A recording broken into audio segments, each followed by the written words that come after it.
Hey everyone, welcome back to Firelink Podcast, episode number 114 for Thursday, June 11th, 2026. Marty Sleva here, joined by Casey Wosu and producer Eric.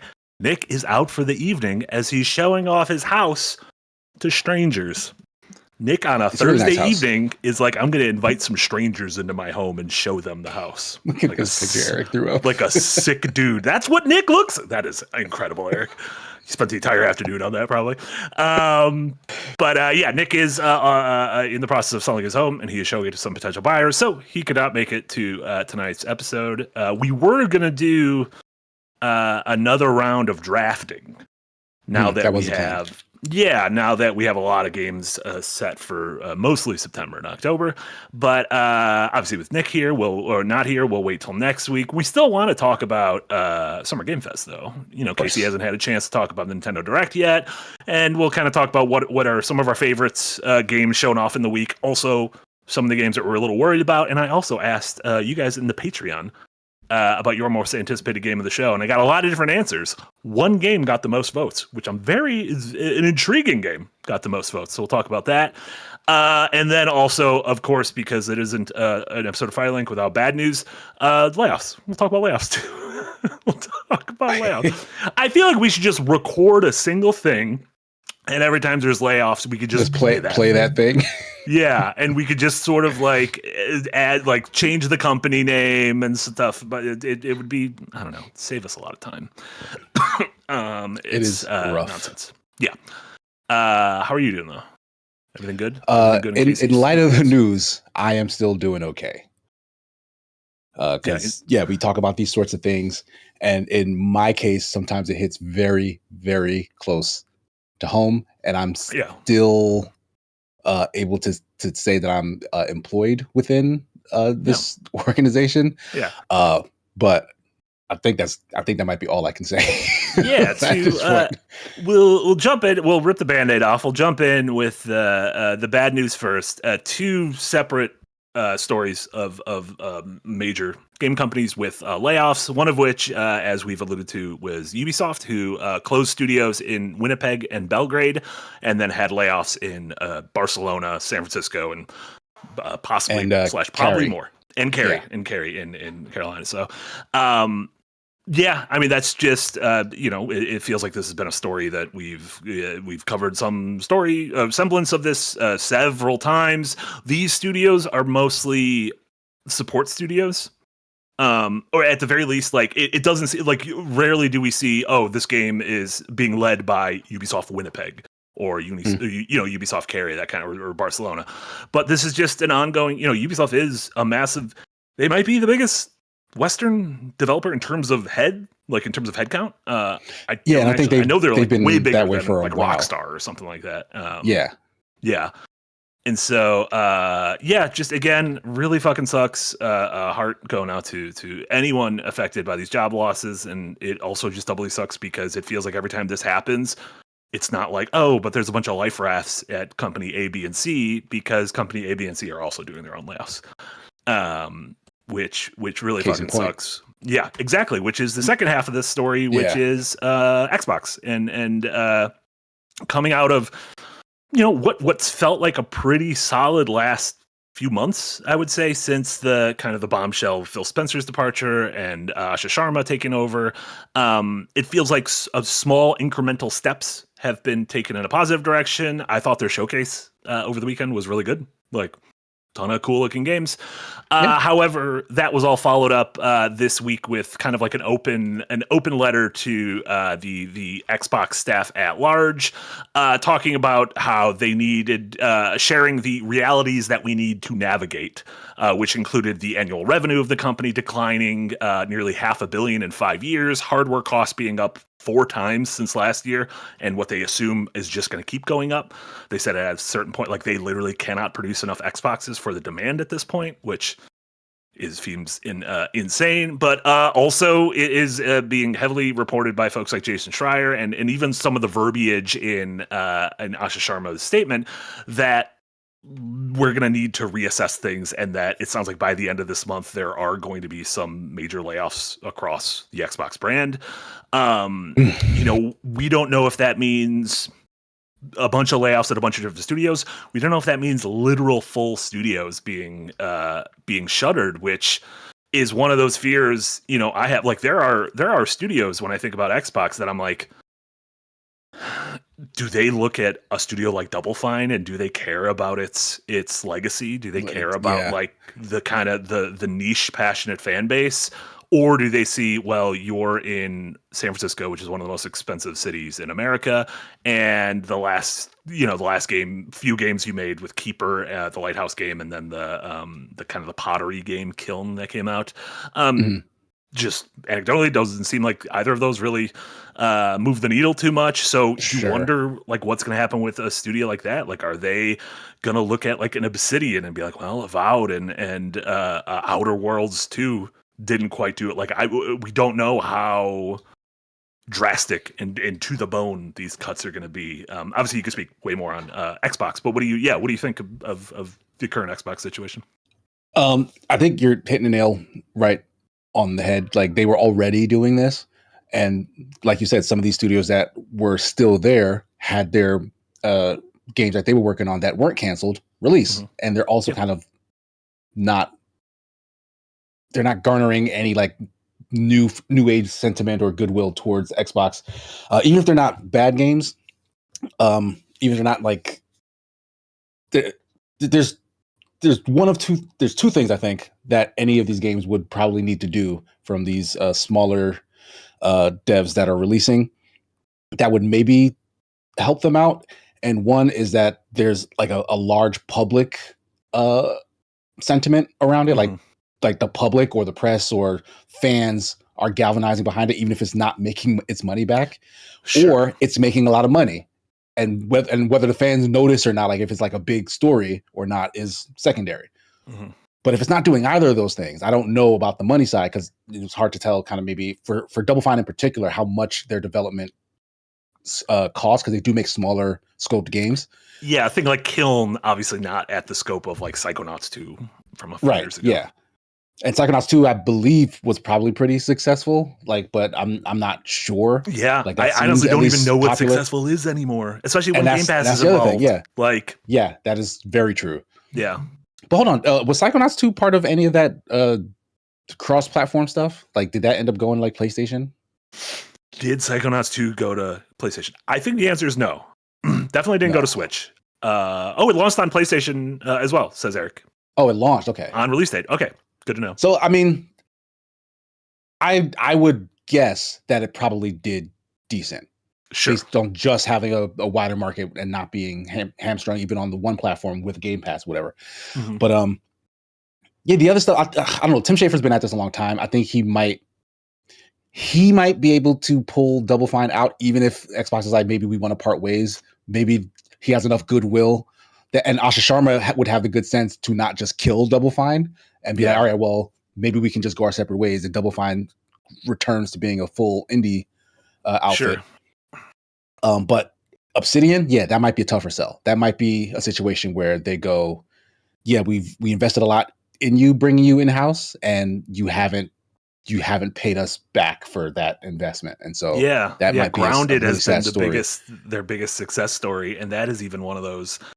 Like, I don't know what success means for a game like Grounded or Sea of Thieves. Like, they don't really release concrete numbers, but the fact that they keep getting updated a decade later makes just, I assume they're doing well, right? Like, you don't update a game that isn't doing well for that long. Like, eventually you cut ties with it, but and that's the thing. If Grounded is like one of those secret sleeper joints, then maybe they're fine, or maybe they get downsized and forced to just do that versus the other stuff they've been doing, which also wouldn't be great. Yeah. The other, the other thing is also, you could almost make a case for some of these when it was like, well, we're also going to port the games. And so we saw Forza Horizon, what a huge splash it made on PlayStation. Sea of Thieves, Oblivion remastered, they did well on PlayStation. With Xbox kind of reining that back somewhat, even though it's still nebulous. It's like, well, Gears and Clockwork are exclusive, but some of these other games aren't. It's kind of strange. And then there were reports that at the 25th hour, so apparently the Halo remake, remaster, whatever it is, was supposed to be a part of the Sony showcase, and it sounded like it might have got pulled at the 25th hour. Ooh. And if that's like, if that's a part of like, when Xbox is Them like, trying we're not doing, we're not doing Gears for PlayStation, so maybe rock the boat a little bit. But yeah, the scary thing I think about in a perfect world, I would love for Double Fine to have some sort of angel investment and become independent again. But it's just like, where does this money come from? Because like, okay, Xbox can't afford them. I don't want PlayStation to buy. I don't want any of these companies to buy them because I don't trust any of these companies. PlayStation, they axed Bluepoint. Like, you look at this influx of Chinese money, and look at those studios closing. Like, there's no the problem with this all is it's like, again, when we say all these layoffs and literally no jobs to then get, like, if these studios go under, I just don't know where the funding comes from. Especially with, everything in fucking life is expensive now. So I don't know. Just really sucks. Yeah, like these pressures have been building in the games industry, like the tech industry at large, but the games industry in particular for a while now. Mm-hmm. But like the pressure cooker of just like the US and then by extension the world economy on top of that feels just untenable. Like is at some point, because no one gives a shit when it's like us little consumers and like, lower middle class working schmucks. Like, no one gives a shit when we're having it hard. But you're telling me every single big company is under none of them are hitting nobody's in the black. All the big CEOs have to tighten their belts. I feel like at that point, someone's gonna start asking some questions, right? Someone's gonna be like, hey, what are we gonna do about this straight? I feel like it was like only the upper 10% is making money, and now it's like only the upper 1% is making money. So at what point does that 9% be like, wait a minute, what happened? How are we a part of this group now instead of that group? I feel like it feels like there's a break. Like it's nuts how we keep getting this news and have continued to get this news over and over and over and over again. Like, there with no sign that the pendulum is swinging back the other way. Yeah. To me, that means it's gonna break. like there's no balance here. Like, this all is going to break at some point. I don't know what that's gonna look like, but I feel like it's in the air. I don't know when, but like the world at large needs some relief. Let alone video games. We talk about these Xbox layoffs, these Ubisoft layoffs, these PlayStation layoffs so often that it's like death by 1,000 cuts. And at a certain point, you're going to be like, we got to go lay off another 100 people. And it's going to be like, we don't have 100 people at the company anymore. We have 95. So if you have 100 people, we're no longer a company. And I don't know. It just fucking sucks. And like, the easy answer is like, you all have made games for a long time. Go start your own studio. Look how many of those we've covered that have fizzled out before a first game is even made, or a game is made, like High Ground to do. And it's incredibly fucking hard. I don't know. It sucks. I don't think there's any way to fix it. And it's so weird because every time we do one of these episodes, it's then the harsh pivot of, we don't have any answers for this. And then we have to cut to the segment where we're like, well, some of these games look cool though. And so let's talk about the cool games. And it's like, I don't know. Like, I don't want this podcast to just be like us doom and glooming every episode, but I don't want to ignore it. And then at the same time, I also still want to talk about games I'm excited for. And I don't, like it's an industry, but it's also an art form. These two things are forced together, and like, as people who cover it, like, we are also forced to kind of deal with both of them, like the reality of the very cynical process that makes the games, and then the artistic expression of the actual game. Like, it's not always fun. It's kind of brutal. And I feel like it's just going to get worse before it gets better. And you know what we could do? Let's just clip this segment and we'll just air this segment again in 2 weeks when we have to do another one of these stories. That sounds That sounds nice. I mean, yeah, I feel like that's the only option at this point. Yeah. Let's cover some super chats before we move to the hopefully more positive segment of the episode. Christopher Roberts, thanks for joining the tip jar. Juicy Jeff, thank you so much with a $5 dono. Everyone's glossing over Castlevania Belmont's Curse getting a new trailer, release date, and dope ass key art. Need more hype for this franchise revival. I don't want to speak for Casey. I'm very excited for the game. Yeah, I'm into it.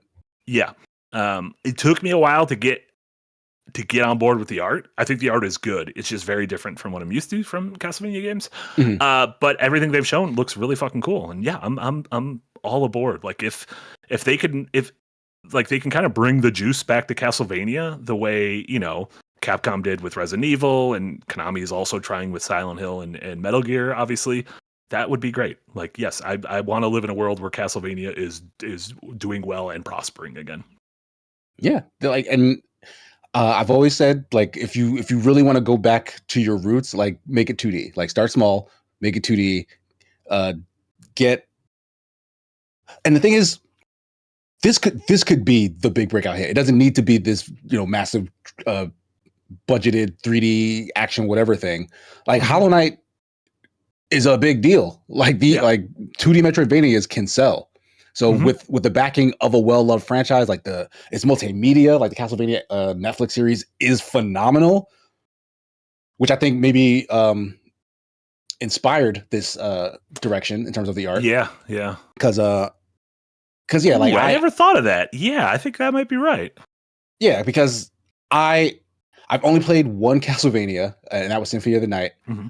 And that was after a very long time of never playing any Castlevania, despite loving the genre. And it was great. It's fun. But if another one looked like that versus what you got in the anime, I think people would kind of would shy away. So anyone who loves that and then sees a trailer for the game, knowing that it's based on a game, like, I think this is what they'd be looking for. So I think this is a very smart move. I think that's a potential to like actually pop, and it looks really good. On top of that, looks very cool. Yeah, I completely agree. So I'm into it. Yeah, I'm very excited for this. Resident Chuni, thanks for re-upping in the value tier. Genuine question: why is Capcom able to put out same-day releases on Switch 2, but everyone else struggles to? Is the RE engine just that optimized? That's a really good question. I don't have the answer to. Capcom, I don't know. Maybe they partnered with Nintendo really early on the ground floor, and were one of the few developers / publishers to get Switch 2 dev kits. Maybe by being a Japanese company, they understand the importance of also being able to cater to a Japanese audience, and they knew that the Switch sells like hotcakes over there. I wanna possibly credit Monster Hunter for being why RE Engine works so well on the Switch, because even before the Switch 2, they were able to get RE Engine to run Rise on regular Switch. And I was shocked at how well they were able to like squeeze that massive game down. So like they were in on the ground floor in terms of like, how far can we push this thing? Like, they were probably best in class in terms of like putting a big ass game on that thing. So now with the extra power of the Switch 2, it's probably like they have no issue doing whatever they want on that thing.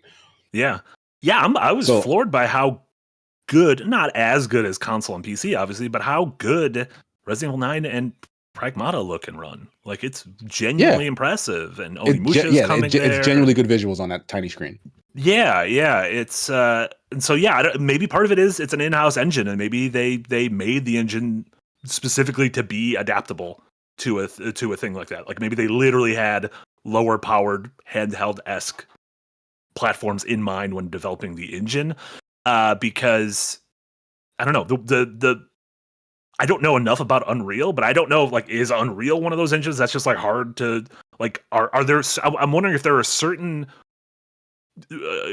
engines that games are AAA like third party games are built on that are specifically hard to put on Switch for one reason or another. Like, and I'm wondering if that's why those X, Y, and Z studio we're not seeing their games or whatever.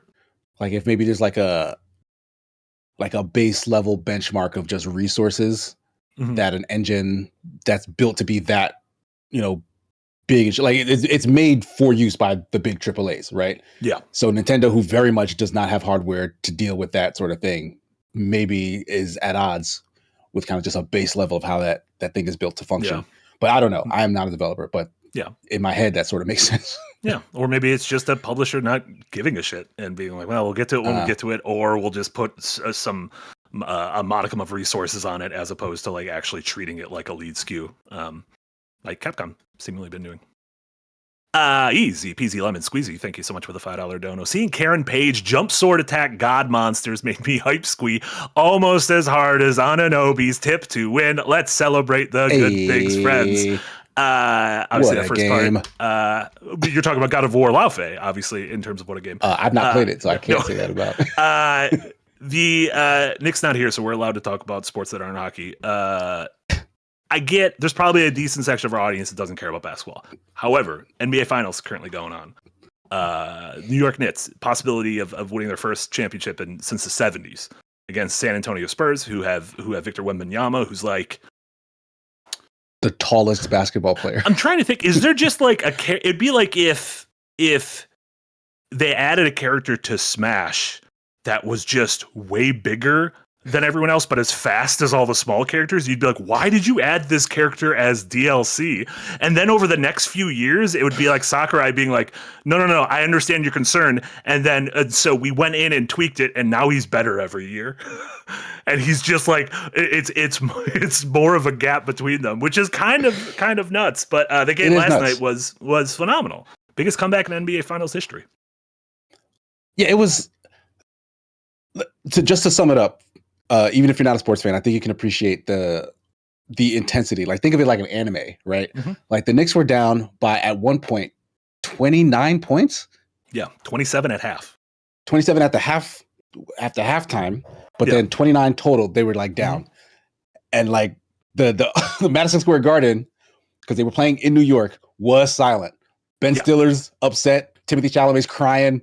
Taylor Swift is hugging the Haim girls, and like everyone. And Mariska Hargitay. Don't forget about Mariska. Yeah, Mariska Hargitay is now a Swiftie or something. I don't know.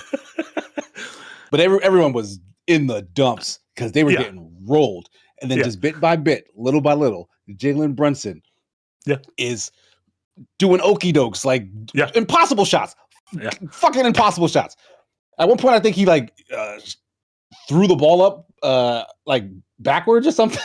It was nuts. He's truly a wizard. And just bit by bit, inch by inch, they crawled their way back, started closing that deficit. The Spurs started getting worried. Clearly, they were starting to like play more aggressively, like more fouls are happening. Like, hey, okay, we can't let this slip away from us. We had 29. It's okay if you cut it in half, but like they can't possibly come back, right? There's no way. No one's ever come back. It's never been done. It's never been done. It's never been done. All of a sudden, 1 point game. 1 point game. Knicks up by 1 with like 20 seconds on the clock or something like that. 30 seconds on the clock. So at that point, it's like, okay, the next possession could end the game. Like you inbound the ball, you shoot a 3, shoot a 2, whatever. That's it. That could be the last basket of the game. So, of course, Jalen Brunson is the point guy for the Knicks. He's scoring all their shots. He's getting them there. They want the ball in his hands when they're down to like no, like it was like maybe 5 or so seconds on the clock or whatnot. One of his teammates, OG Anunoby, inbounds the ball to Jalen, but of course Jalen's getting double teamed, triple teamed. Everyone's all over him. He can't get a decent shot off, but he does it anyway. He shoots a perfect 3, but it's not perfect. No, it just bounces off the short. Goddamn rim. It's slightly short. And with Spurs all around the bottom of the rim, who comes flying out of fucking nowhere? OG Anunoby.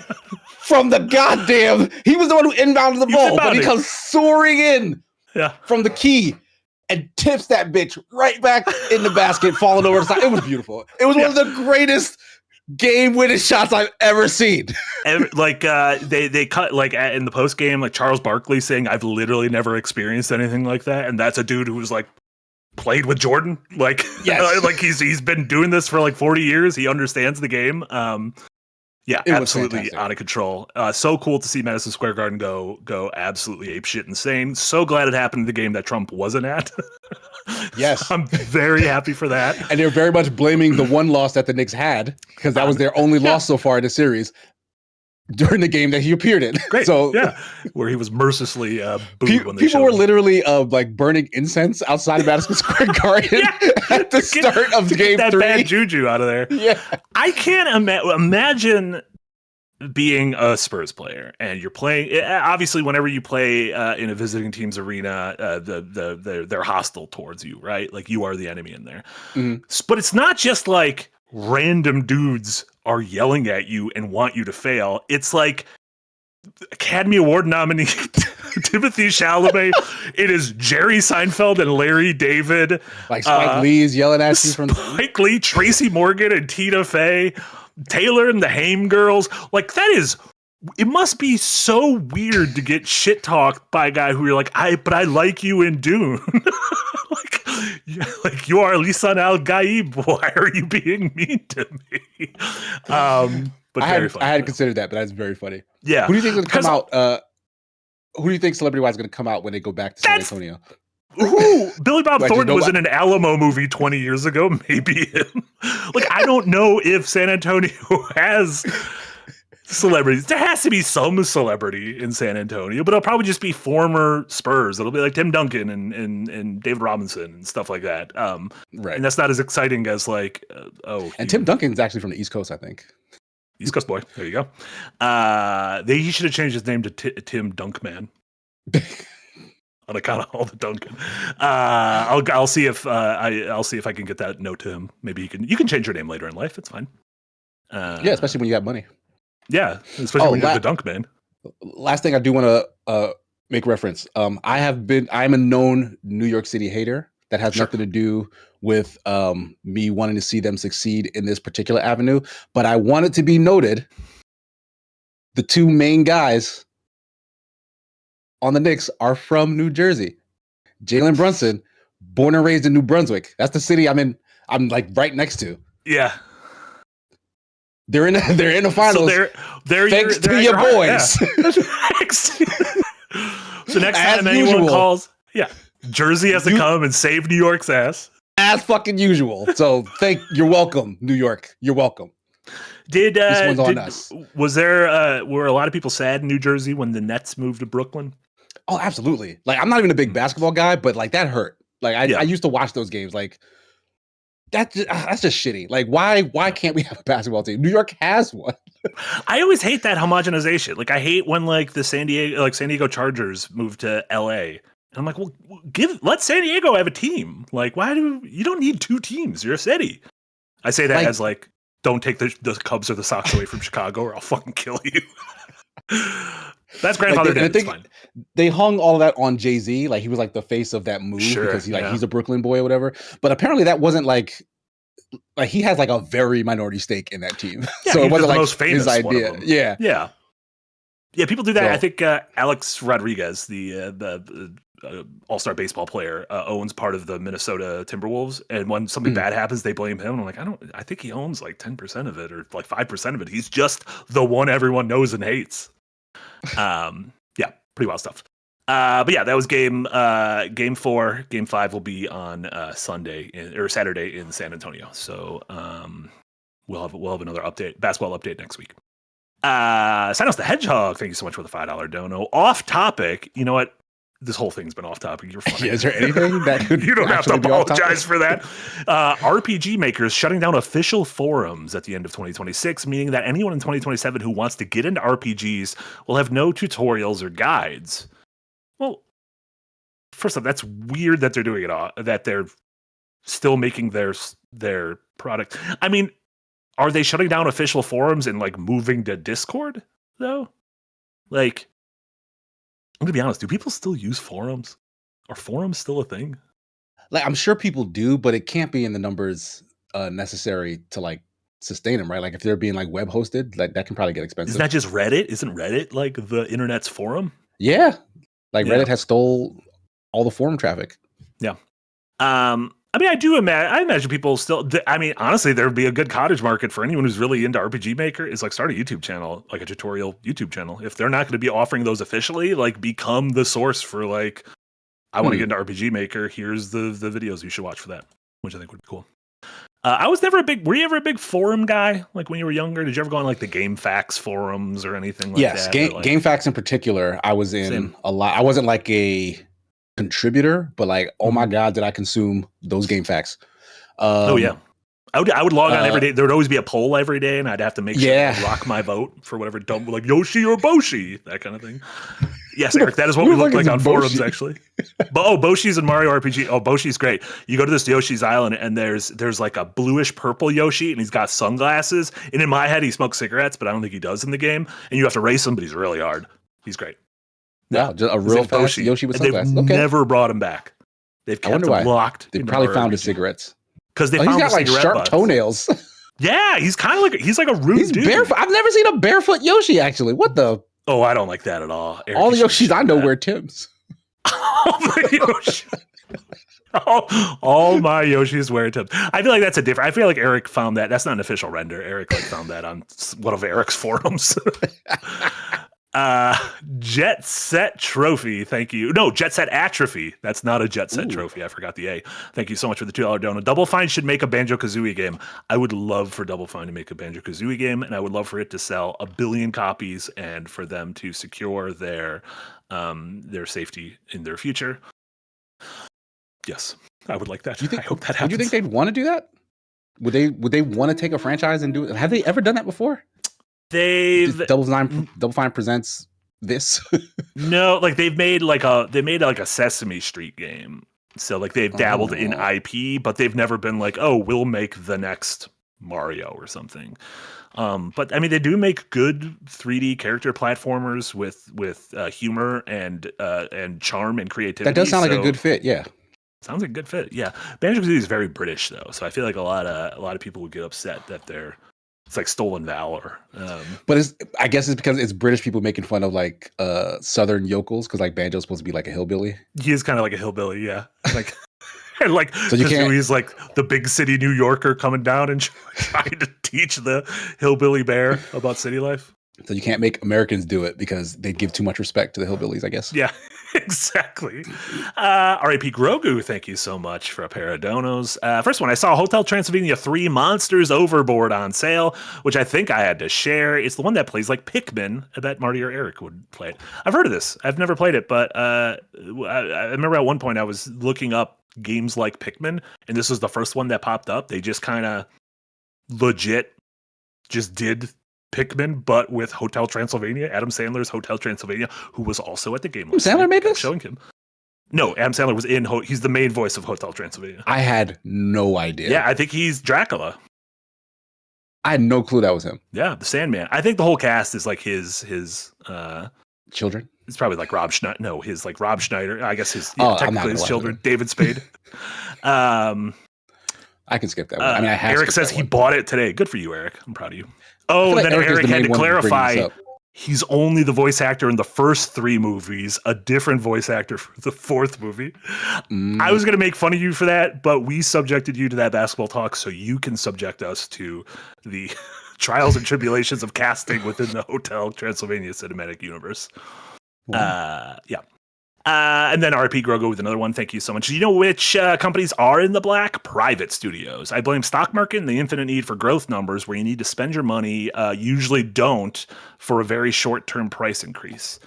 Listen, I'm the first one to blame any publicly traded company on being the worst because they're constantly chasing infinite growth. I do think private studios just close down all the time.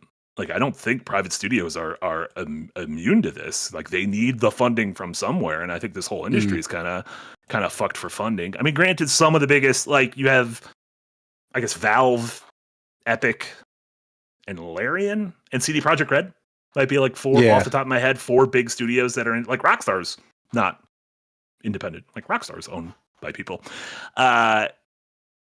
Yeah, and so those, like, you know, Valve and Epic has layoffs all the time, right?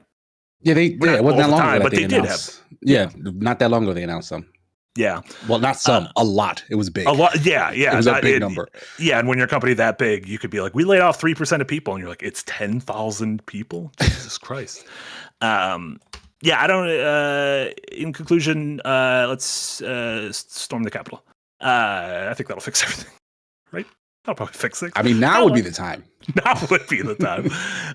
Not in January. It's too cold in January to do that. Fella Guy, thank you so much for the dono. I know the games industry is going through it, but personally, some of my favorite games of all time have come out in the past 5 years. Expedition 33, Baldur's Gate 3, Inscription, etc. I completely agree. That is the tough thing for this. If games fucking sucked, I think it would be easier to just be like, I'm kind of over this hobby. Like I kind of just like the games are bad. I'm not having fun anymore. Yeah. Like everything is terrible, and I'm not enjoying them. But the problem is the games are still good. Like, I can't honestly. I can't think of any like at least mainstream medium where that's the case. Like the business people prey on it. Like music, they prey on movies, TV, absolutely, video games, right? They prey on it and they make it shitty. But the people who like the art, the people who make the art, they're still passionate, and like that always somehow breaks through a lot of that that evil and greed that surrounds it. So like, sadly, it might always be like this. Yeah. Yep. It's a nightmare. I don't want to talk about it anymore. Let's we're gonna pause some of these super chats. Let's jump into Summer Game Fest. Obviously, you can go back and watch. Casey and I streamed a bunch of them. Nick and I streamed a bunch of them. So you can watch our immediate thoughts on all of them. The most recent one that we haven't really talked about at length was the Nintendo Direct.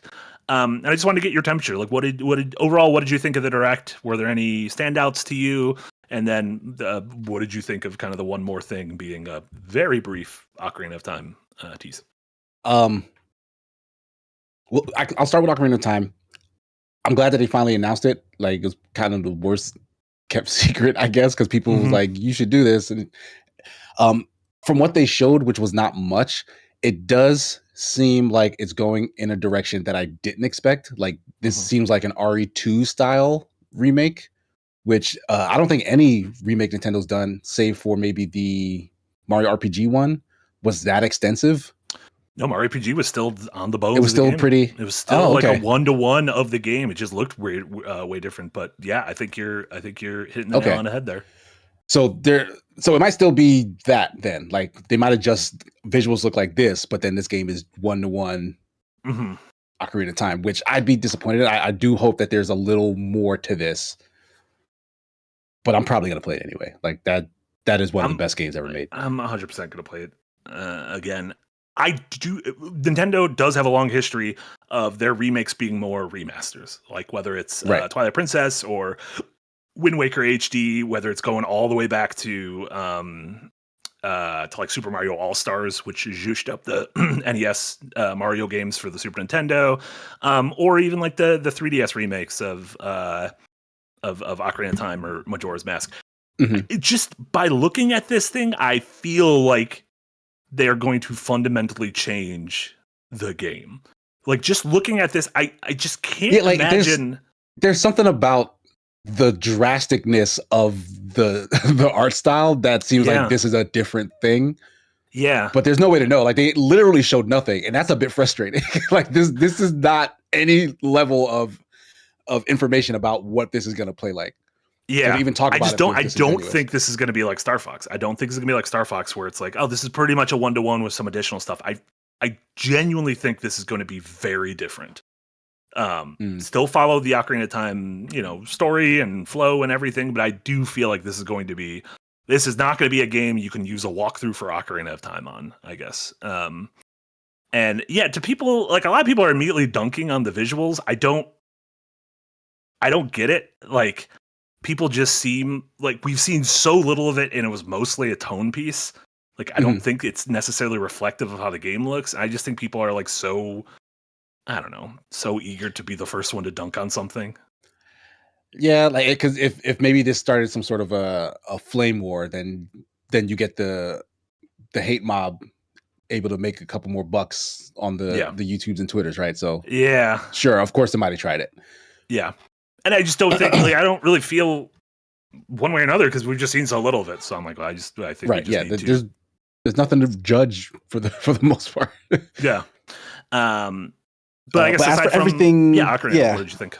For mostly everything else, I don't know. Nintendo didn't have much to show. Like, they kind of announced that a lot of stuff was coming to the Switch that you played elsewhere. Mm-hmm. Like, hey, we're finally able to port this, that, the third, because the Switch 2 is a lot stronger than the Switch 1, and it never would have ran on the Switch 1.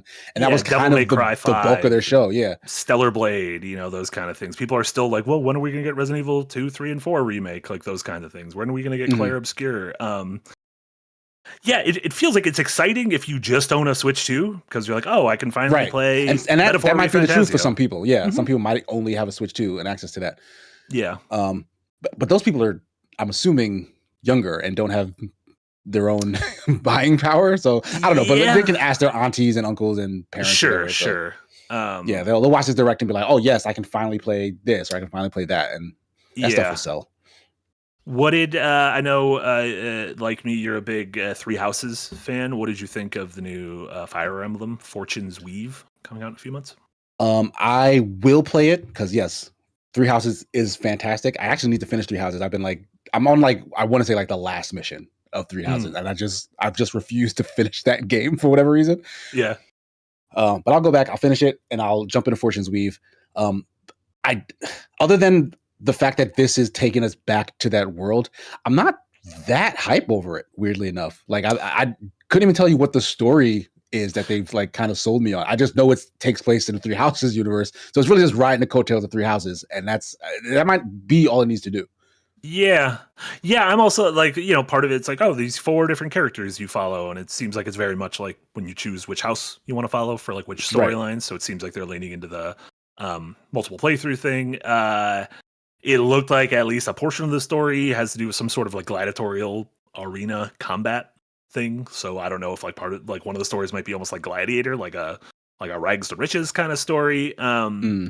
Yeah, I didn't get a ton. I did see some I'm glad that there is still some of the explore in open space, and kind of I loved the wandering around Garreg Mach and kind of doing my routines there in between battles, and so I'm hoping some of that stuff stays. They showed a clip of a character in a dungeon opening a treasure chest. So I'm like, oh, are there going to be dungeons you run around?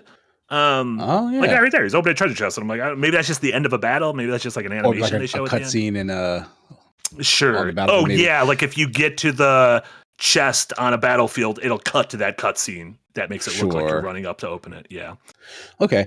I like the results of a lot of the exploration and the character conversation stuff. I think the actual running around and stuff is a bit clunky, and trying to see all those conversations is very tedious. And the thing is, I wanted to see what everyone I had unlocked conversations for had to say, but Three Houses didn't handle it in a very naturalistic way. Those conversations are in a book that you got to go back and just play a bunch of movies for, and that would put me to sleep at certain points. Yeah, and I do think there's room for improvement with the I'm hoping that they figure out a better way to maybe do some of that stuff. Yeah, instead of just running around a row of dormitories and popping in each one to see if a character is there. There's probably a better way to do that. Some of the other big things, Xenoblade Genesis was announced, and this is finally, as well as kind of juiced up Switch 2 versions of the Xenoblade Chronicle trilogy. I think this is finally the thing that's going to get me to jump into this series, because I've played the Monolith's previous games and Xenogears, and I like them quite a bit. Xenogears and the Xenosaga trilogy. And a lot of the speculation of the Xenoblade Genesis is, if not directly, it is very much pulling from when they first made Xenogears for the PS1. They did that George Lucas thing where they were actually, this is part 5 of a 6-part series, and we're going to get to the other ones eventually. And you're well, no, you're not, because you're all going to leave and form your own company and not be able to do that. But from the chapter 2 of that story, a lot of the things they're talking about feel like they are very directly pulled from what they've shown so far in this game. So I don't think got the rights to it, but it does seem like they're kind of going back to a creative well that they've been wanting to tap for a while. So and the game looks cool. The those games have always looked cool, but they're still like turn-based things, or I've never understood kind of how Xenogears plays. Combat is weird. Like I always describe it poorly as like a single player MMO. Because that's what it always felt like to me with how big the worlds were. But I will get back to you on what the combat feels like when I begin my journey. Nice. And then the other big, a couple of the other big reveals. Kingdom Hearts 4 got shown off again, once again in the sort of realistic Shibuya level.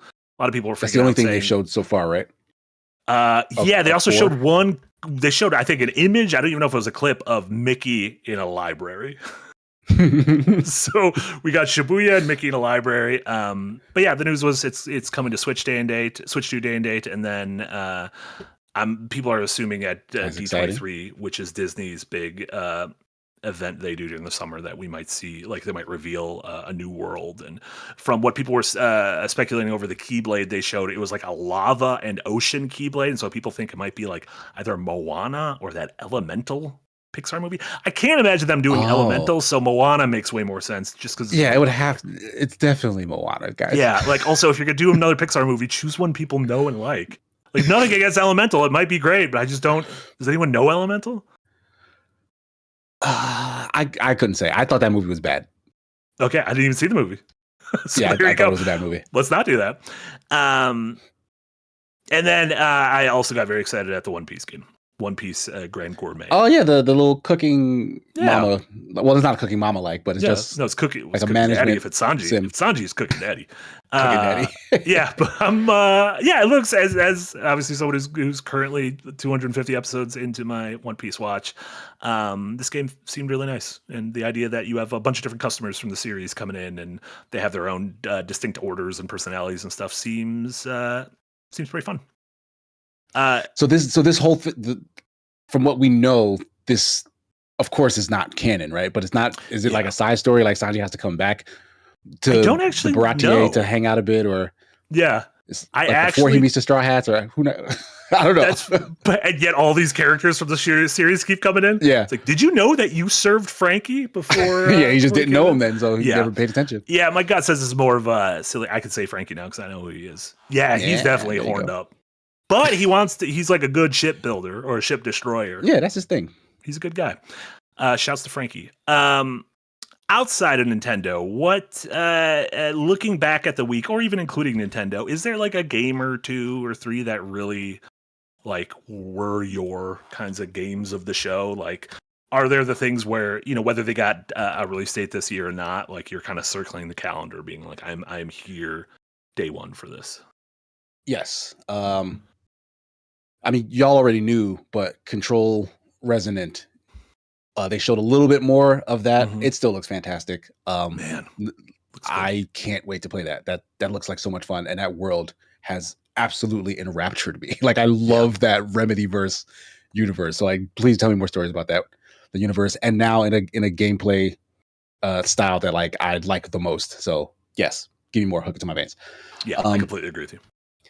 Kimori from Unseen, Ikumi Nakamura's studio, had a really good showing.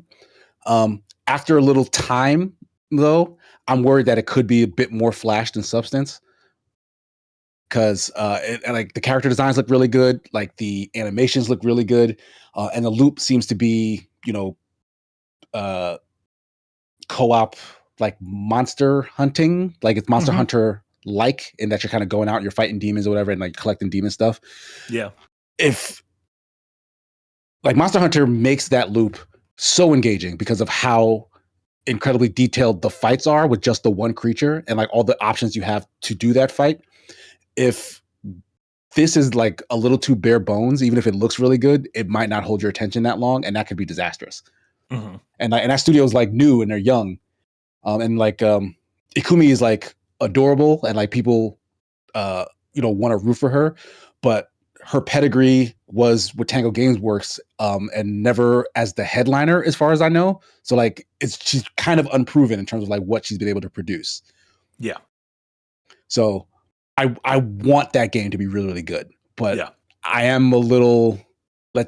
I want to see more. Like, let's wait and see what that turns out to be. It feels like it is.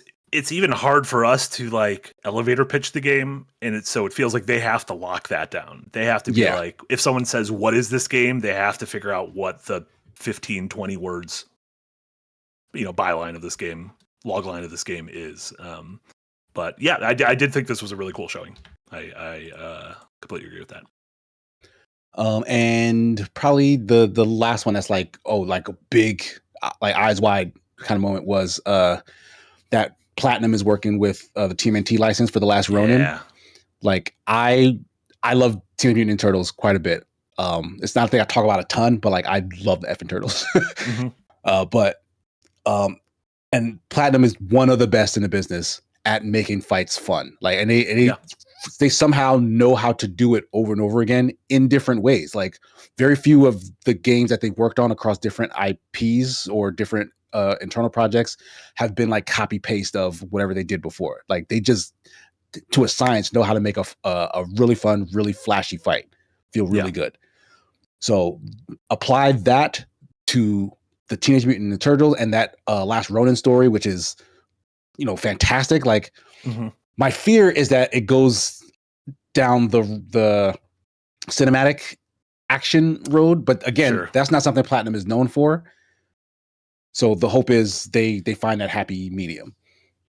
Yeah, I want this game to be good, and I want Platinum. Like, if you could like put a developer on paper to pair with this story, like Platinum at their heights is that developer in my mind. They have had a ton of folks leaving and a ton of turnover, so I do slightly worry that the Platinum of now is not the Platinum we love. I would love to be proven wrong. I would love for this game to be great. What was the other not the other, but the last Platinum made action. It was Ninja Gaiden 4, right? They helped with that. Did they? I'm pretty sure they did. Okay. Well, then if they did, I mean, that was pretty. That was like a really positive. Yeah. Team Ninja Platinum Games. Yeah. So. Yeah. They still got something in those coffers. So I don't know. Yeah. I have faith. Hopefully they're able to pull this off. I would like it to be cool. I completely agree.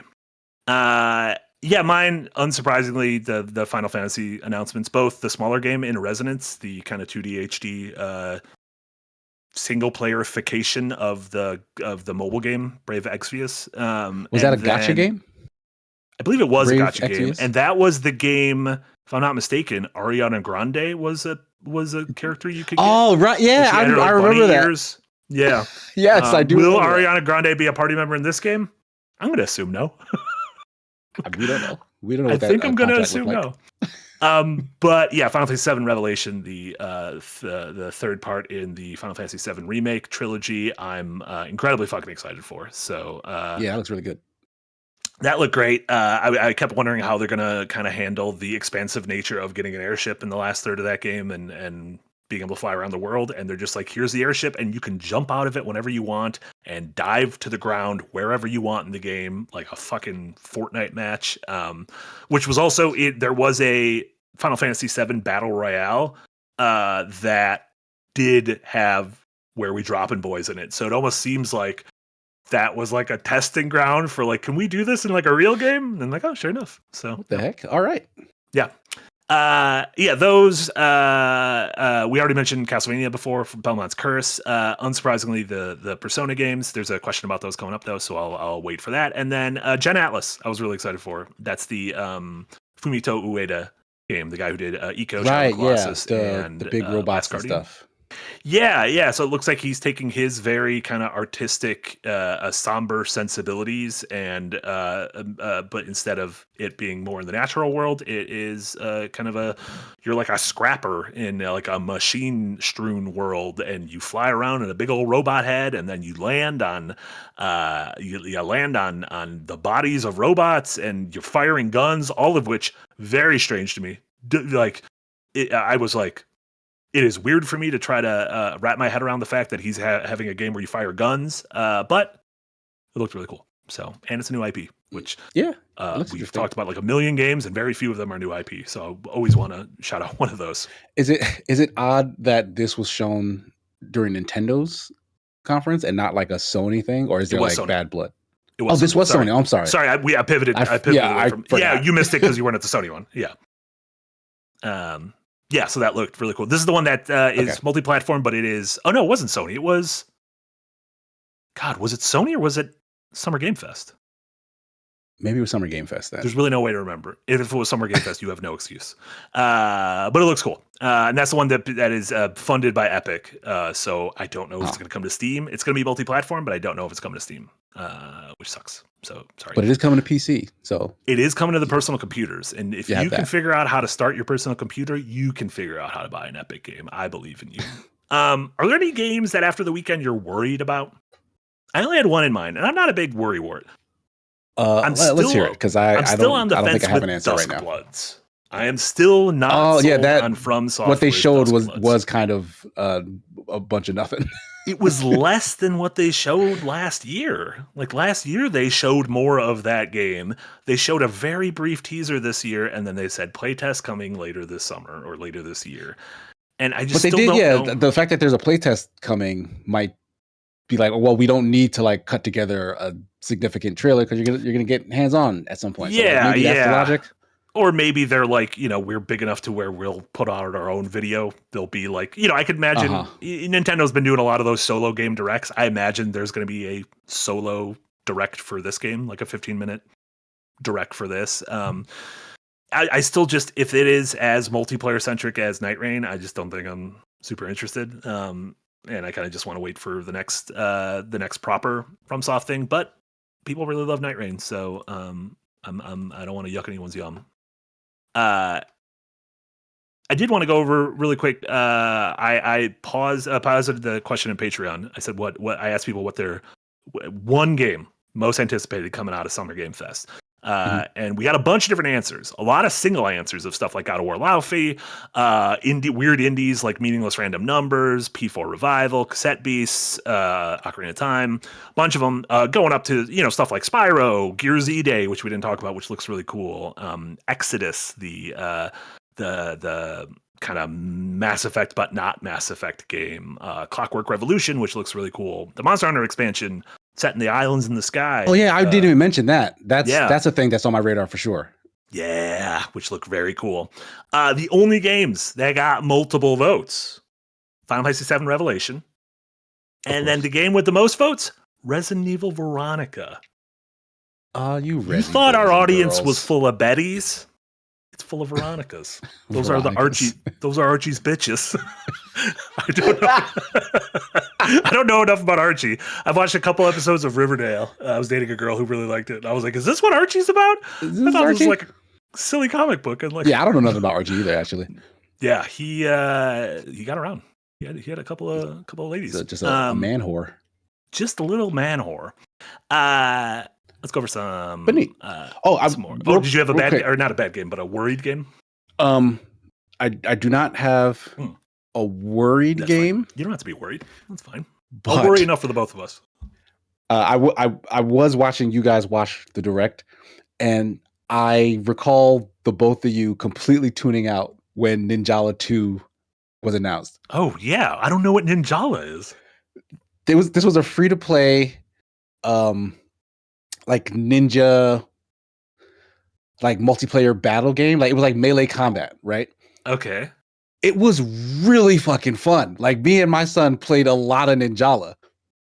And the fact that Ninjala 2 is like on this big open planet, whatever, like it's like cutesy ninjas. Like their weapons are like, like bubblegum based and stuff like that. Yeah. But like the movement stuff was like really good. The combat felt good when you like attacked each other, whatever. It was really fun. Like very cute, totally age appropriate.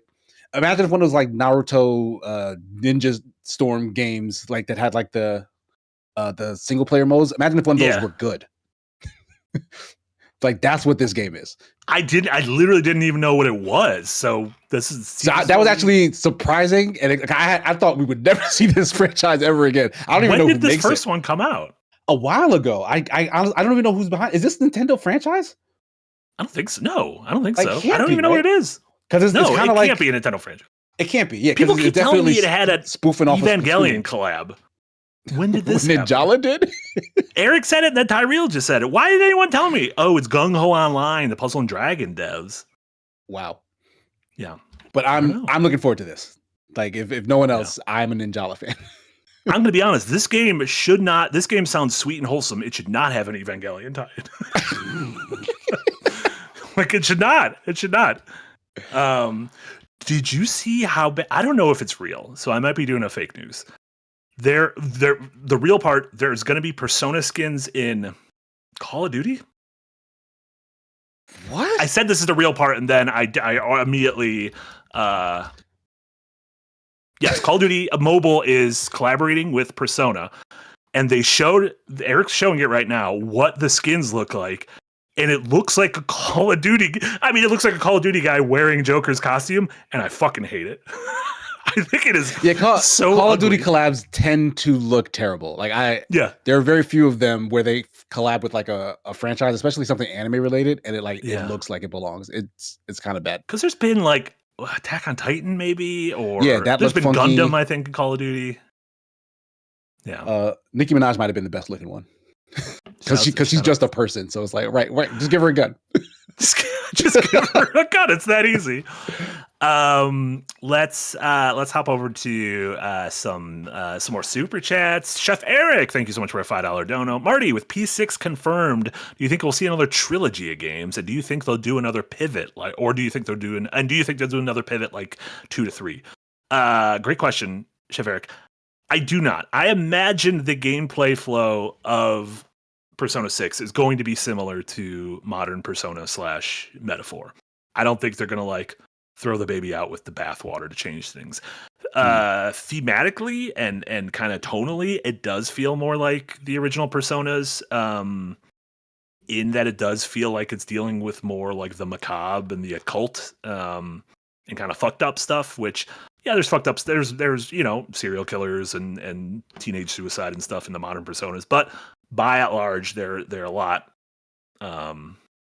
softer, more accommodating, I would say, to a new audience, which is what got me into the franchise. Because if all Persona was just like Persona 1 and 2, nope, I would not be a big Persona fan. So, yeah, whether it's a new trilogy of games, I don't. Maybe I don't know if the last couple were trilogies. Well, Persona 1, 2, and 1 and both versions of 2 are kind of like built on the same framework, whereas Persona 3, 4, and 5 are also kind of built on the same framework, which is different from that original framework. Like Grand Theft Auto 3 versus 4 and 5 yeah, and 6. Honestly, yes. It's almost like how the 2D Grand Theft Autos feel way different than regular Grand Theft Auto. Like Grand Theft Auto 3 kind of changed everything, and they don't really want to go back. So, gotcha. Yeah, I'm intrigued, and I want to see more, and I'm excited for the Persona 4 remake coming out early next year. Quintuple, thank you so much for a $5 dono. I'm more mad at how dumb the Spurs were versus how good the Knicks are. They did make a lot of dumb mistakes, and again, you could chalk that up to being a very young team. Like Wemby's their leader at 22. They got rookies. They got 21-year-olds. They're very good. They played really good basketball. And I think no one thought they were, everyone was like, oh, this is one of those teams that like 4 years from now are going to be in the finals. And then they just got to the finals. And so like they're kind of playing with house money, but yeah, I can't imagine what that plane ride back to San Antonio is like. Do you think can you crack jokes on that plane ride? No, you're gonna get beat up. Wemby will punch you. Doesn't matter what seat he's in. Wemby can't stand on a plane. Like, it's impossible. So, oh my God, yeah. There's no plane that will fit him standing up. Yeah. Well, speaking of Murray the Demonic Skull, thank you for the dono. Said Wemby was Slender Man for Halloween 2 scale. He was. He showed up to the game wearing the Slender Man costume, and he just looked like the Slender Man. And I'm like, wow, how'd they let him in the arena? He's gonna get movie roles when he whenever he decides to like branch out, like they're just gonna put him in shit as the incredibly tall guy. A former European, yeah, that's where he is. He looks too scary there. A former European basketball player is like when they need a tall. I was gonna say the word freak. I don't want to use the word freak. When they need a tall weirdo. That's so rude. No. It's like the fucked up mutant alien in the last Alien movie. He was that in the Backrooms. I won't spoil the Backrooms, but there's a scary monster, and he is the scary monster. Gotcha. Yeah. Well, just don't. It's not a spoiler. Don't go in the Backrooms because there's fucking monsters there. Every time someone gets there, they're like, "Oh, look at this! It's not that guy. He's not that skinny, Eric. Come on, grow up." That'd be crazy if that was a man. That's too skinny for a real man. You can't be that skinny. I would just think that's art. If that thing was walking towards me, it'd be like an art installation's coming to get me. Yeah. What is this, a museum? I did not say all tall people are fucked up alien freaks. I didn't say that. You can't put those quotes around that. Yeah, it might be getting to the heart of the matter, but that's not what I said. Van Velding, thank you so much for the dono. Personally, Battletech forums was life once upon a time. I like that. Everyone, tell us about the weird forums you were in. I did Yahoo chat rooms. I did MSN game rooms. School. Yeah, I did ones where we were like weirdos. We've talked about that. I didn't play chess. I did role playing of Gundam Wing. Yeah, I remember you mentioning that. And at a certain point, I'm like, is this what? Wouldn't it took you for one of those? If I'm being honest. We contain multitudes. When I get into something, I get into it hard. That was during I had a 2-year stretch where I was hardcore into anime, and that was what it involved. And now I don't see the light of the sun anymore because I need to keep watching One Piece.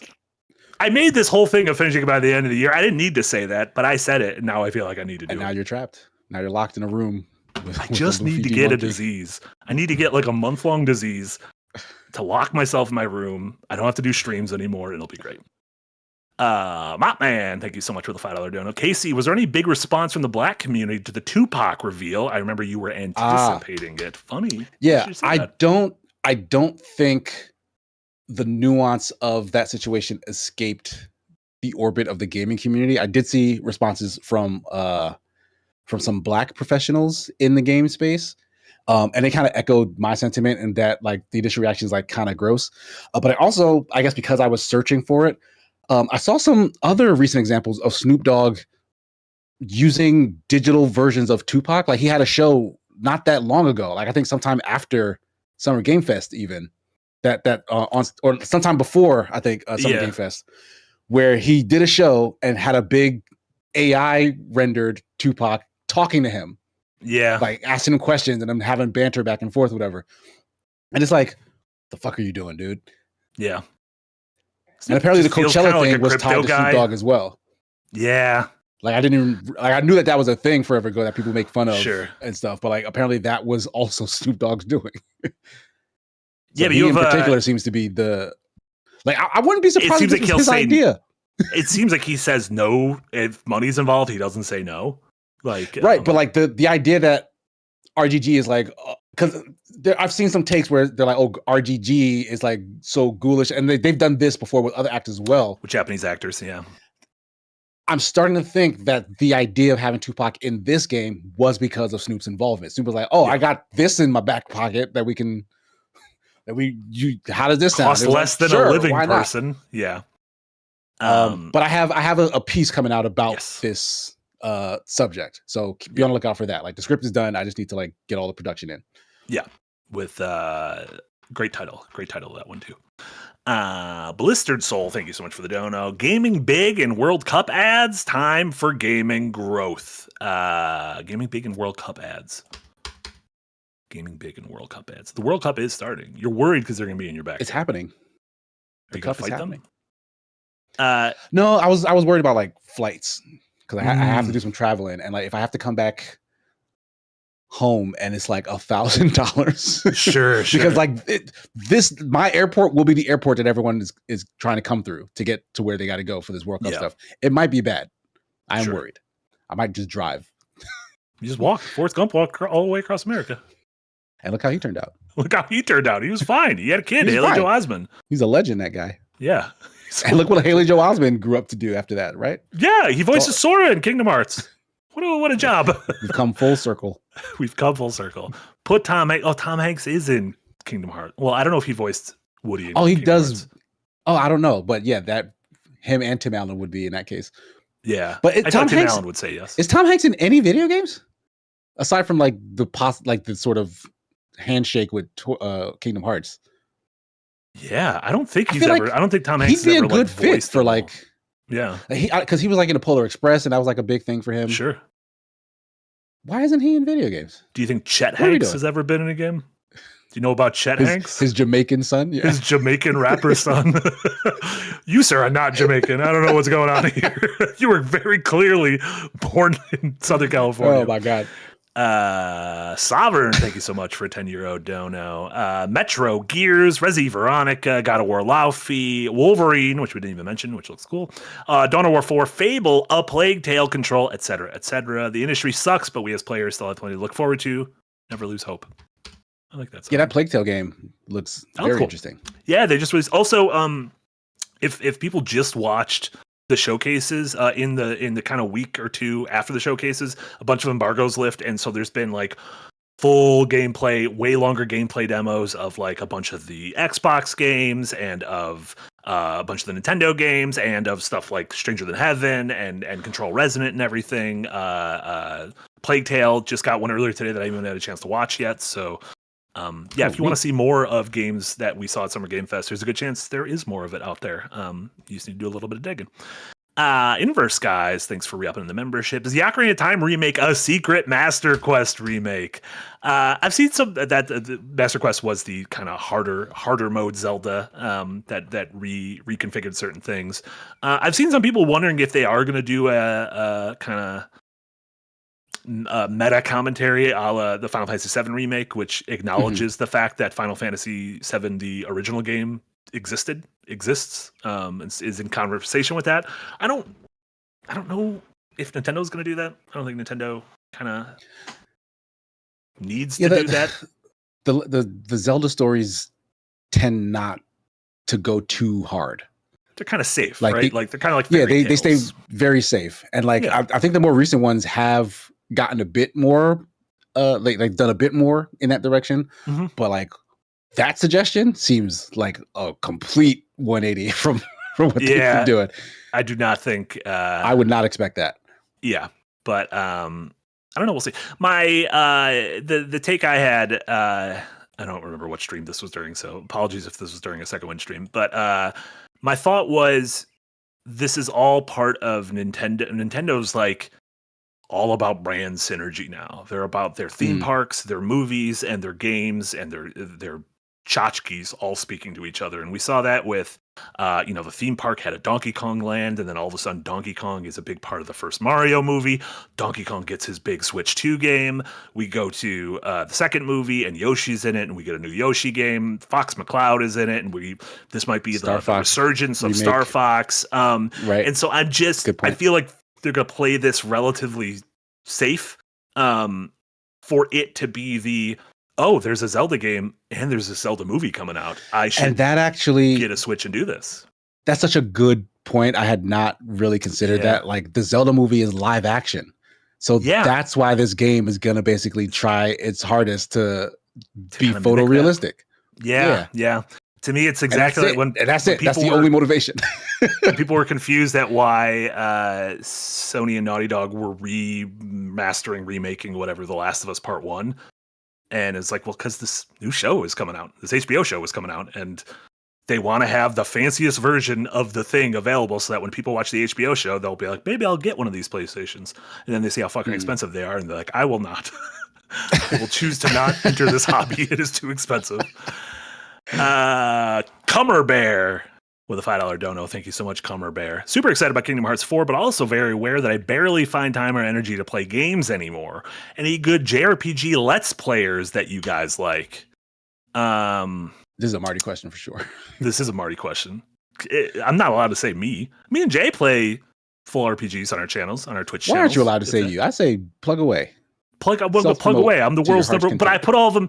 If you're interested in watching high level play and strategy, that's not me. I put it on easy, and then I couldn't beat the boss of Final Fantasy VIII, and we just watched the ending on YouTube, and everyone was fine with it. But you got the job there were done, certain people you? that were not. We got the job done. The game was played through. Are you showing live footage of Jay's current stream? Is Jay streaming right now? It's not a JRPG. It doesn't count. But yeah, I don't know any JRPG. There's like JRPG essayists. Let me give it some thought, and then maybe I've wanted to do a Patreon column where I'm like, here's a bunch of YouTubers you should follow, and it's just being like, these are like people, the people I follow, and I watch all their shit. Sure. Some of it'll be big ones, like I'm sure a lot of people know about, like Jacob Keller and Annie Austin and stuff. Yeah, I started watching some smaller ones off your recommendation. Yeah, it's good stuff. Ishaterical, thank you so much at $10 dono. I was worried that they weren't going to include Disney stuff in Kingdom Hearts 4, but I'm glad that Donald will still be screaming in the background. Yeah, I mean, it does feel like they're definitely turning their back on the Final Fantasy stuff and making it more about its own inherent mythology. But I still think, you'll be going to 10 Disney worlds. I imagine you'll go to maybe a Marvel world, maybe a Star Wars world. Now that Disney owns this shit, they own Fox. So there is like a non-zero chance you go to The Simpsons. Yeah. Can you imagine Donald Duck having to fucking talk to Bart Simpson? Lose his goddamn mind. Donald would be so mad. He's always like, why aren't you wearing? You're supposed to wear pants in Springfield, and you're supposed to have hair, Bart. What happened? Yeah, you're supposed to age. Why aren't you aging? Here? Why aren't you aging? Oh my God! Someone said yellow. Vinny said, "Christ, yellow Sora." I would hate if Sora entered that world and then they drew him like, oh my God. I shouldn't have the Simpsons not drawn Sora before? Like, has there not been a Kingdom Hearts reference in the Simpsons timeline? I don't know if there's ever been like a couch gag. Feels like at some point they do a couch gag. I don't know why is Barney hugging or fighting or making love to Donald Duck in this picture? I don't know what it is, but I like it. Yeah, what's going on here? Eric just drew it. Eric does little arts. He does little sketches. It's a Disney Plus special, says Eric. It's a Disney Plus special. Did you watch that DuckTales series? The one that came out like some time ago? The one with like Danny Pudi and Ben Schwartz? Yes. I did not know. It's really good. It's really fucking good. Yeah. I loved it. It was great. I just always remember when Danny Pudi was on Larry King. Larry King Live? And Larry King was asking him about, like, what is your most extravagant, expense? Like, what is one thing? Yeah, like guilty pleasure. Like, what's a luxury that you... Yeah. Warm, cozy socks. Yeah. And Larry's like, no, I'm talking about, like, a private jet. And he just goes, Larry, I'm on DuckTales. Like, I don't have PJ money, Larry. Like, I've watched that clip so many times, and I feel like the last time I watched it was maybe a week ago. It's really like good. It's so fucking funny. It is really good. That's good shit. Shout out to Danny Pudi. William Gibbs, thank you so much for the dono. So very psyched for Control in Final Fantasy VII. Hell yeah. I'm starting, I'm doing my full Remedy replay. I'm starting this weekend. Where are you starting from? I think Alan Wake 1. There is a chance I start at Max Payne. No. That's you don't want to do that. You don't want to do that. That's too much. You're going too far back. Start at Alan Wake. If I finish quick, then I could go back to Max Payne. Those games can't be long, right? Also, he looks like there was a Rockstar Go one, back to remember? that. Eric, the third one. Go back to that last clip of Max Payne. He looks like he's stuck in the back rooms. Someone's got to get Max out of there. Yeah, he's gonna have to fight that tall basketball freak. I'm also kind of tall. I mean, I'm not that tall. No, I'm just medium tall. Fun. Sussy Guru, thank you so much for the dono. I saw a 30-minute gameplay video of the new Fable, which sold me on the game. Haven't played a Fable game since the first one. I watched about half of that demo, and yeah, that game looks really fucking cool. And I'm glad it got delayed till next year. I don't need another big RPG in this fall. That seems like a great, February game. Brooks, thank you so much for a $2 dono. I'm worried about the lack of info on Marvel's Blade. The streets were screaming about Blade. So there was, I think, possibly after the Microsoft showcase, there was some scuttlebutt I think offhandedly Jeff Grubb mentioned something on a podcast that the game might be in trouble. But then, like, I think a lead artist on the game was like, nope, just cooking. So, I mean, it makes sense. Like, although I could see both happening. I could see them being like, everything's fine, and then the studio getting shut down. Or I could see them saying everything's fine, and in the spring when they do one of their showcases that have, like, you know, focus on 4 games, one of them goes to Arcade Leon and shows off Blade. If you follow any game devs on Twitter, you might have heard of Dell, or Cartel Dell, I think his handle is. Mm-hmm. He had some insights as to maybe why there was no hint of Blade. They were actually very well thought out. It made a lot of sense. I can't really paraphrase them, but it was the sort of stuff where it's like, well, they're not wasting the time to make that vertical slice, either gameplay wise or like cinematic wise, because they're working on the thing. Yeah. Like, there are several reasons as to why that's a better use of their time versus. Yeah. It makes sense to be like, okay, let's get our vertical slice down when we're ready for people to go hands-on with it for previews, because we're already going to need a demo then, so we can kill 2 birds with 1 stone kind of thing. So, and also when they revealed Blade, it very much seemed like it was we are now. Yeah, like that game was not in existence. Yeah, like it was like, hey, we're doing this thing. Come join us. Honestly, if they didn't put a 2026 at the end, I would have assumed that's what Ocarina of Time remake was. Like, that teaser felt like the kind of teaser, like that Star Wars where David there's Cage nothing, game. Yeah. There's nothing here yet. Ends with 2026, which I'm like, ooh, that is not a lot of those months left. Well, when is the movie coming out? Next year? Early next year? Yeah, because that's been dated, right? I think so. Yeah, I believe it is coming out next summer, or next spring, like a May kind of thing, I think. Okay, so like for that, even if they maybe don't have it done, there might be an internal incentive to say this is the window where it has to come because it's part of their marketing beats. Yeah. So they just have to find that window. Genuine nightmare. Randolph Gandalf, thank you so much with the dono. Nothing to add, just an appreciation post. Thanks for staving off the boredom. Thank you so much, Randolph Gandalf. And I apologize for fucking up several of your words when you didn't. You typed them just fine, and I fucked them up with my mouth. Mop Man, thank you so much for the $2 dono. Xbox supposedly weighing in-game ads to make money. Whatever, they could do that. That's fine. Not like I had this idea forever ago. We've already said, just like put billboards and like product in every like game do ever. it in things that make sense. Like Leon's car was a Porsche and his watch was a what was it? Omega, I think, or something. Omega, yeah, it was something like that. Take that Leon drives a car in a game and he wears a watch all the time. Just fucking make it make sense. As long as it's offsetting some development time, I don't see the problem. Some development costs, I don't see the problem. Where would you draw the line? What if the Estus flask in the next FromSoft game was Prime Energy, and that was the only thing? It's a game on par with Elden Ring, but it's, I have to drink my orange Prime Energy in order to heal. See, no, that doesn't make sense because that's incongruous with the world. Like Leon lives in like a modern day world, so he could drive a Porsche. A Porsche is just a modern day car. Yeah. He wears a regular watch. I don't know how much Leon gets paid, so maybe the Omega is a little extravagant for his budget, but whatever, it's a watch. How do any of them get paid? Egregious. He got paid when he was a cop. Who pays him now? Doesn't he work for some weird, like, what is it, like a military? Not like the government, but like some sort of private military. You know what? I have no idea.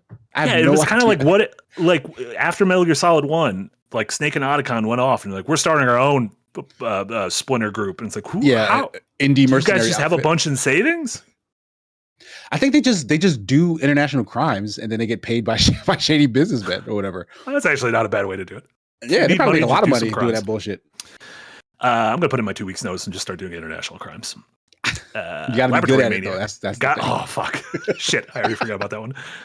Forum stories. I was active on the 1 versus 100 official Xbox forums. Microsoft reached out and interviewed me over the phone for an episode of the game. I fucking love it. That's so cool. That shit just doesn't happen anymore. Because they would just like reach out to some influencer and then everyone would be like, oh, we went through his tweets and you don't want to see what he said 5 years ago. That's really cool though. Shout out to 1 versus 100. A couple more of these. Volt On, thank you so much for the dono. After a whole week, Control Resonant remains my most anticipated game of the year, and I return to the Judas/Blade waiting room. We'll pick up Night Dive's Thief and keep an eye on that Magician's game, though. That Magician's game looked pretty cool. Yeah. The kind of the first person magical shooter. Yeah. Again, just reminded me of Immortals of Avium, a game that I do not fault you for forgetting existed.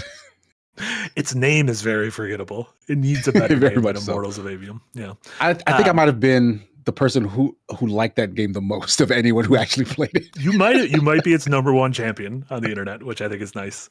Murray, thank you so much. What were you saying? No, I was gonna say I'm a huge Darren Barnett fan. I'm sorry. There you go. It's that easy. Murray, thank you so much for the dono. I didn't like in Tears of the Kingdom that it seemed to retcon specific parts of Ocarina of Time, like they recreated Ganondorf kneeling to the king. So I wonder if the remake will, quote, rewrite history a bit. I will still buy it. I genuinely think Nintendo does not care about their own internal timeline or canon. Maybe doesn't care about it is too strong. I don't think they care about it as much as the fans care. They don't take it as seriously. They don't take it as seriously, which is like I imagine could be really fucking frustrating if you're like, oh, I wanna stitch these things. Like they put the pieces in there to kind of stitch things together. You know, Wind Waker, the world's flooded, but then you go to the bottom of the sea and you're like, oh, it's Ocarina of Time there. So this takes place after Ocarina of Time, that kind of thing. But it does seem like ultimately, I don't know if that's like a Miyamoto decision, but Miyamoto just seems a guy who doesn't give a shit about story. Yeah, he's a gameplay first kind of guy. And he's literally one of the best in the medium's history. So yeah, it served him well so far. So yeah, exactly. A kinky cadaver with a $5 dono. Thank you so much. There were cooler announcements in the Japanese Direct, in my opinion. Atelier Games, a Touhou remake, Grand Blue Fantasy, Trails in the Sky 2, Tales of Eternia remaster. Well, Tales of Eternia was definitely in the US one because I did see that. But I forgot to watch the Japanese one because they usually do put a couple weeby things that I like in the Japanese one. Why don't they just do one? You can put all those games in the one. People aren't going to stop watching Nintendo Direct. That's the secret of Nintendo Direct. No matter how shitty it gets in the middle, people are going to wait till the end. Yeah, they'll wait. Yeah. Nintendo needs to start putting some sponsorships inside of their Nintendo Directs. I'm sure people would be fine with that. Blue Team, thank you so much for a $5 dono. Excluding remakes, looking forward to Ace Combat 8. Yes, also looking forward to that. Yeah, I'm thinking really about fun. dabbling. I don't know where to start with that franchise, though. I don't want to start all the way at the beginning. Like, I can't even imagine what Ace Combat 1 looks like. It's probably like fucking Pong. But it's like a R-Type. It's R-Type, exactly. But yeah, I'm very intrigued by this. Mentioned Ace Combat 8, Fire Emblem Fortune's Weave, Metro, Persona 6, and Star Wars Zero Company. I'm curious about both the Star Wars games, the racing one and the kind of XCOM-y tactics one. That racing one. That looks very fun, actually. Yeah. The tactics one is fun, but just because of tactics, not necessarily because they're Star Wars. Because of Star Wars, yeah. And then Blue Team followed it up with, I also forgot Atelier Caria. There you go. Double love for Ateliers. There's too many of those games, too. I've looked at, like, maybe I'll get into this coming. Series. Yeah. They just keep coming. There's too many Ateliers. I don't even know where to start. All right. That was all our stuff. You've been watching, playing anything? The usual. I haven't been watching anything particularly interesting. I mentioned, I think before, that I had started getting into Primal. Yeah. Season 1 was great. Season 2 was fantastic. Yes. Season 3, kind of a slog. Oh, it's a bummer. How many seasons are there? 3 is the final one. And honestly, it felt like 2 was actually the final one, and they might have got forced to, like, hey, we really want a 3rd season out of this. Like, it's doing a lot better than we thought, or something like that. Because it was like season 2 was the end, it seemed like, and then they very literally kind of like drag the characters back in season 3. And it's been slow going, so like I haven't actually been watching it as frequently as I was before because I haven't been into it, but it has picked up a little bit. Yeah, I'll probably finish that off soon. But I have not liked season 3 thus far. That's a bummer. Do you know if that's like a wide regarded opinion? Like, no, I don't actually know how most other people have ranked any of the seasons or the show. Yeah. I've just heard that the show is really good. and I was inclined to agree for everything until season 3 started. But outside of that, I started putting some time into 2XKO, which is the Riot nice. 2D fighter, because El Cheshire and I will be playing that this Sunday for Super Smash Sunday. I was playing with my son because he's here for the summer earlier today, and he was mashing buttons like nuts and he was kicking my ass. That game is very button mash friendly. Oh no! So is that a good thing or a bad thing? A bad thing? I think it's fine. It's a fine thing. Like the inputs are easy enough that you can do a lot of very impressive things very easily. So as long as you figure out how to do the things you want to do, you're able to do them when you want to do them. And I think that's fantastic. Like that's a good feeling fighter. Yeah. So I'm just gonna spend more time with it because the characters are really fun. Like crazy thing about League of Legends, like Riot seems to know how to make good characters.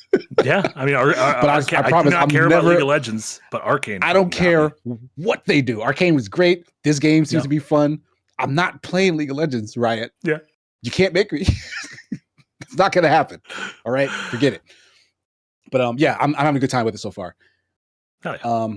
And finally, I've been putting more time into Screamer, mainly because I needed some more footage and stuff for a video essay that I just finished, so that should be coming out soon. Oh yeah! Oh yeah! I need to watch that. Yeah, go ahead, take a look. And you guys will see it eventually when it comes out. But Screamer, it's so fun. It might be the best feeling racing game I've ever played. Wow. Like point blank. It is. Yeah. It is so fun to just race the car in Screamer. And I feel like that game is getting no love. Yeah. No. Like we saw at Summer Game Fest, Milestone actually, and we forgot to mention that Milestone announced the next Hot Wheels Unleashed game. Like that's right, which is almost like Burnout Paradise. Yeah, it looks like Burnout Paradise, but with Hot Wheels cars and tracks, and that seems fantastic. And that's gonna 100% overshadow what Screamer was doing. Yeah, yeah. Like I doubt they're gonna put any Screamer controls into Hot Wheels. Yeah. So like it's kind of like I feel like this is gonna die out, and like we just won't see this again. What they did with that game, and that's kind of a bummer. Yeah. Speaking of racing games, I watched some more footage of that game Clutch, which is from I saw a little bit of that Playground too. developers of Forza Horizon, and feels like a similar kind of open world racer like that has a heavy emphasis on the story. One thing the game has, and it's a weird thing to talk about in a car game, its camera is way more interesting than the camera in Forza. The camera in Forza is just a camera that's just, it feels like it's kind of locked behind the car, right? Right. They specifically, I saw footage of the car doing, what's the Japanese drift, the drift spot, like the little hill. You know, that thing you talk about with like Initial D, like that kind of, like the mountain? Does that place have like a, the name? Well, in Initial D, it's Ashina Mountain, I think. Okay. But I don't know if that is a real mountain, maybe. So there was like an area that looked similar to that, and it showed as they were drifting, like the camera has like a separate weight, momentum, and inertia. It's not, I can maybe try to find the clip in a little bit, Eric, to show you exactly what I mean. But it looked so fucking cool of like, you're doing like almost like a 90-degree, 180-degree turn, and like the camera is moving at a different speed and different direction, as not a different direction, but like a different speed than the car, and it feels very cinematic. Without like, it's not like the GTA cinematic camera where you're like, I don't actually know what I'm doing, like I can't actually see the road right now. You can't drive because the camera's now in front of the car and shit. Yeah, but it looked really, really fucking cool. I'll if I don't find it by the end of the episode, I'll share it in the comments or share it in the Discord. Okay. With, people to check I hadn't noticed that. I didn't either. I literally saw it earlier today, and I was like, "Ooh, that's actually really fucking cool." And I just remember that when you started bringing up car games. But cool. Yeah, that's pretty much it for me. Nice. Yeah, I don't have too many updates. Game wise, I'm just prepping. Next week is not Summer Game Fest, Steam Next Fest. And so we're gonna be doing our normal, showing off a bunch of demos. We'll probably stream some of them on Yahtzee tries, and obviously we'll put together a big roundup video of our favorite demos. So look for that in the coming future. And then after that, I think my next big beefy game, I think I might finally do Xenoblade Chronicles, but we'll see. Wow, I've tried a few times. Those are big, right? Those are really big. All right, good luck to you. I don't know anything about those games. I feel like I shouldn't do this during One Piece. You got to pick one, either Xenoblade Chronicles or the One Piece? Oh no! I gotta make sure my pirate boys are fine. Last few super chats. Kinky Cadaver back with one more. Thank you so much. I just really want to know if there's anyone out there who was really excited over Minecraft coming to Switch 2.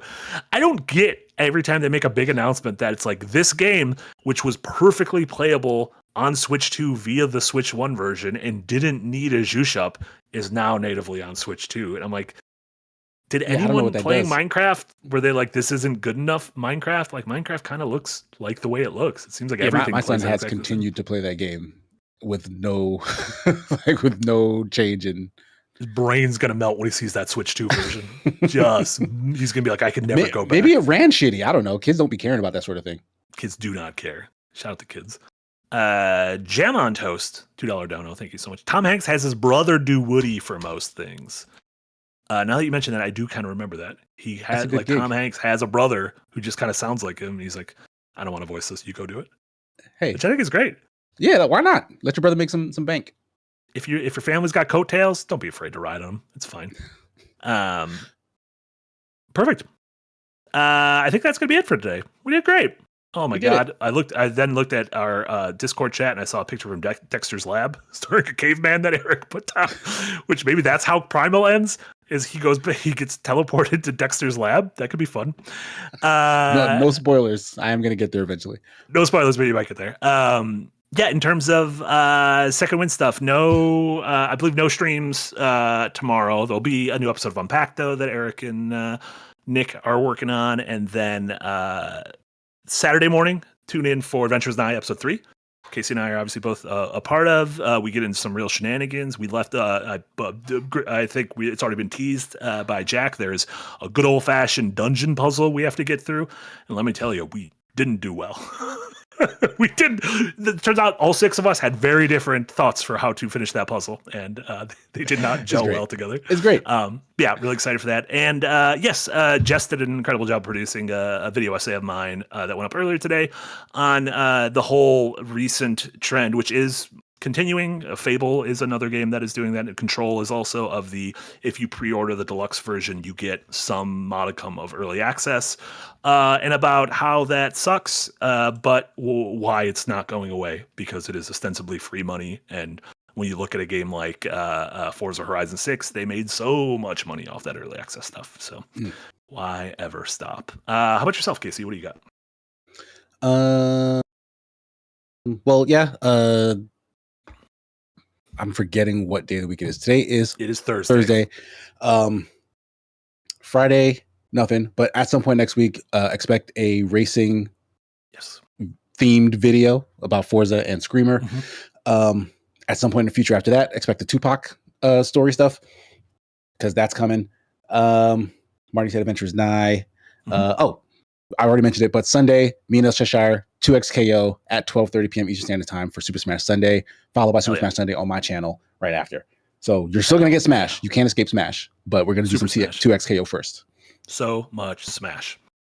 But yeah, I think that's it. Hell yeah. Awesome. Yeah, that'll do it for us. Thank you so much, everyone who tuned in live here on YouTube, participated in the conversation, sent some positive vibes, super chats, and of course, everyone in the Patreon. That helps keep the lights on, and we have a ton of fun stuff there. Jack just put up his Patreon exclusive video showcasing his wide array of buzzers. It is fascinating. We also just recorded a really fun video that should be going up relatively soon. The next in the Smasher Pass iteration, / Jackie Chan fight rooms in Blueprints. This one it has a name, and I'm blanking on it. Brought to Tears. Brought to Tears, I think. Tears of the Kingdom. Yeah, something with tears. But yeah, that should be going up soon. That was a very fun one that I got to participate in with Jesse, Jay, Jack, and Yahtzee. Ooh, a lot of J names in a row. We stopped that right away, though. So yeah, remember at that $5 tier and above, you get all those wonderful perks, and we have a lot more planned for, especially in the summer. So tune in for that. So for Casey and Eric, this was Marty. This was Firelink episode number 114. Thank you all so much for tuning in. Everyone have a great rest of your Thursdays / weeks, and we'll see y'all next time. Bye, everyone. Peace, y'all.